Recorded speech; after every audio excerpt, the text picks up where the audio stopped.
Scroll করতে করতে প্রথমেই চোখে পড়ে গেল পটেটো স্টিক। তাই জন্য আমিও ভাবলাম এটাকে একবার ট্রাই করে দেখি কেমন হয়।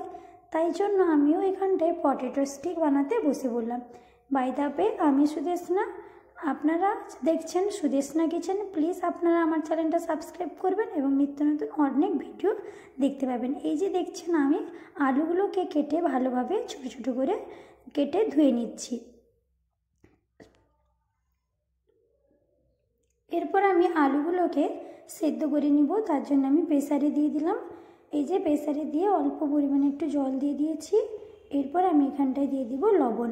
আমি কিন্তু একটু অল্প পরিমাণে লবণ দিয়ে সেদ্ধটা করে নিব, দেখতেই পাচ্ছেন।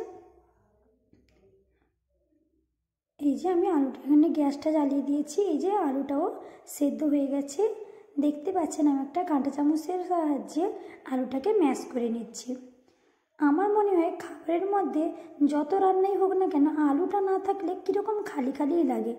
তাই জন্য আলুটা আমাদের সবসময় প্রয়োজন। তারপরেই দেখুন, আমি এখানটায় কিন্তু 2 চামচের কর্নফ্লাওয়ার দিয়ে দিলাম। 2 চামচ কর্নফ্লাওয়ার এখানটায় মাখিয়ে নিচ্ছি। পটেটো স্টিক করতে কিন্তু খুবই কম সময় লাগে। এরপর আমি একে একে ঘরোয়া মশলাগুলো দিয়ে দিলাম। হলুদ গুঁড়া, লঙ্কা গুঁড়ো, ঘরোয়া যে যে মশলাগুলো থাকে আমি কিন্তু সেগুলোই দিয়ে দিলাম এখানটায়। হলুদ গুঁড়ো, লঙ্কা গুঁড়ো, জিরে গুঁড়ো, ধনে গুঁড়ো, এখানে সব কিন্তু আমি 1 চামচের মতন করে দিয়ে দিচ্ছি।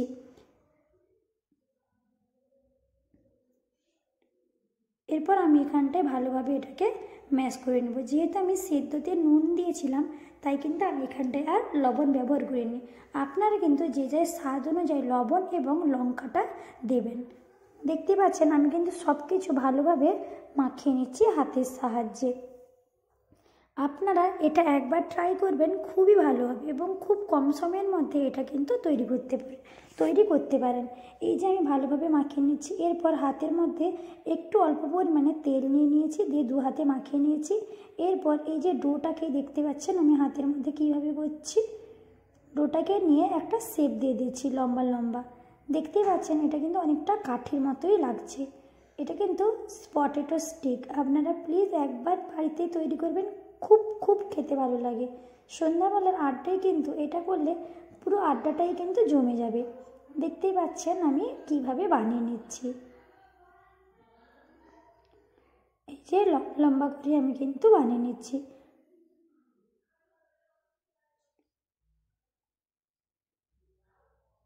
এটা বানাতে কিন্তু কোনোই পরিশ্রম লাগবে না। এটা খুব তাড়াতাড়ি কিন্তু এটা বানানো যায়। খুব সহজ একটা পদ্ধতি। আলু দিয়ে, আপনারা যে আলু খেতে ভালোবাসেন, আলু দিয়ে বিভিন্ন রকমের আইটেম হয়। আপনারা একবার এই পটেটো স্টিকটাকে বানিয়ে খাবেন, দেখবেন খুবই ভালো লাগে। রেস্টুরেন্টে কিন্তু এইগুলোই খান, কিন্তু এইগুলোই অনেক অনেক দাম নিয়ে নেয়।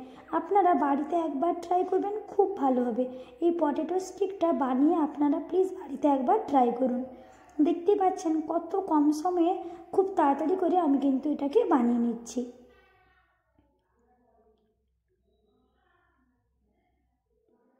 প্লিজ আপনারা আমার চ্যানেলটা সাবস্ক্রাইব করবেন। আপনারা এখানটায় নতুন নতুন অনেক রেসিপি দেখতে পাবেন এবং অনেক টিপস এখানটায় আপনারা পাবেন। ঘরোয়া সহজ উপায়ে কী করে নিত্য নতুন ভিডিও, কী করে নিত্য নতুন রেসিপি বানাতে পারবেন, আপনারা এই চ্যানেলটা সাবস্ক্রাইব করলে কিন্তু আপনারা অবশ্যই দেখতে পাবেন যে কী করে একটা সাধারণ রেসিপিটাকে আরও টেস্টি এবং আরও সুন্দরভাবে তৈরি করা যায়। এই যে দেখতে পাচ্ছেন, এরপর আমি এখানটায় কিন্তু কড়াইতে সাদা তেল দিয়ে দিচ্ছি। এখানটায় আমি কড়াইতে সাদা তেল দিয়ে দিয়েছি এবং হালকা লো টু মিডিয়াম আঁচে করেছি। এরপর আমি এখানটায় পটেটো স্টিকগুলোকে দিয়ে দিচ্ছি। এটা কিন্তু অল্প আঁচেই করবেন, খুব বেশি আঁচ দেওয়ার দরকার নেই। গ্যাসটা লো টু মিডিয়ামে রেখেই কিন্তু এগুলোকে একে একে ভেজে নিতে হবে।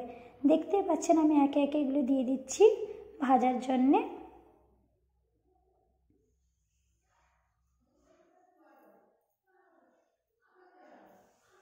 উল্টে পাল্টে এগুলোকে আমি ভেজে নিব।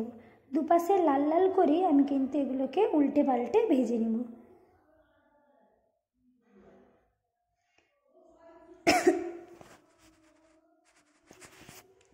এই যে দেখতে পাচ্ছেন লাল লাল করে আমি এগুলোকে ভেজে নিয়েছি।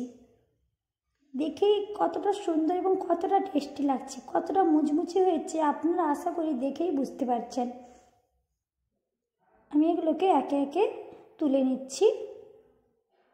এই রকমই আপনারা লাল লাল করে দুপাশে তুলে নেবেন। দেখতেই পাচ্ছেন কতটা সুন্দর হয়েছে। এই যে আরেকবারও আপনাদেরকে ভেজে দেখাচ্ছি।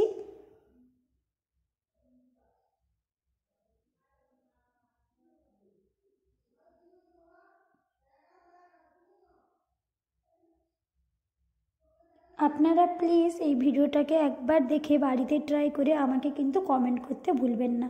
কেমন হলো এই রেসিপিটা, আপনাদের কেমন লাগলো আপনারা প্লিজ আমাকে কমেন্ট করে জানাবেন। দেখতেই পাচ্ছেন আমি আরেকবার আপনাদের সাথে শেয়ার করছি কতটা সুন্দর এবং কতটা ভালো হয়েছে। আপনারা একবার বাড়িতে ট্রাই করেই বুঝতে পারবেন।